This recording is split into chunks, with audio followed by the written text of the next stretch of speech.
இந்தியாவின் number 1 masala brand ஆச்சி மசாலா வழங்கும் மணிச் செய்திகள். இணைந்து வழங்குபவர்கள் அரசன் சோப். ரொம்ப ரொம்ப நல்ல சோப்.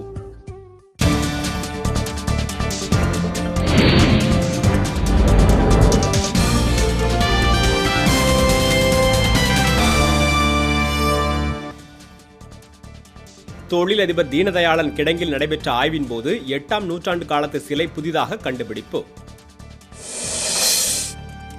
குற்ற நிகழ்வுகளை தடுக்க வல்லுநர் குழு அமைக்கக்கூடிய மனுவை தள்ளுபடி செய்து சென்னை உயர்நீதிமன்றம் ஆணை. நெல்லையில் பித்தளை பாத்திரம் தயாரிக்கும் தொழிலாளர்களின் கூலி உயர்வு குறித்த பேச்சுவார்த்தை ஜூலை 4ஆம் தேதிக்கு ஒத்திவைப்பு. பண ஓலையில் எழுதப்பட்ட பழங்கால மருத்துவ குறிப்புகளை கணினிமயமாக்கியது பெங்களூரு பல்கலைக்கழகம்.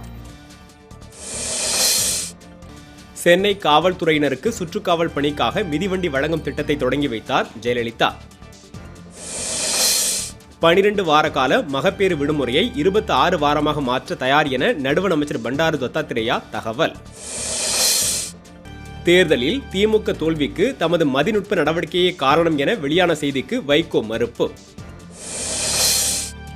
வேளாண் அறிவியலாளர் MS சுவாமிநாதனின் பரிந்துரையை நடைமுறைப்படுத்த கோரி அரியலூரில் விவசாயிகள் ஆர்ப்பாட்டம். காஷ்மீர் மாநிலம் புல்வாமா மாவட்டத்தில் ஊடுருவ முயன்ற 2 தீவிரவாதிகள் சுட்டுக் கொலை. பிலிப்பைன்ஸ் நாட்டின் புதிய அதிபராக பதவியேற்றுக் கொண்டார் ரோட்ரிகோ டுட்டர்டே.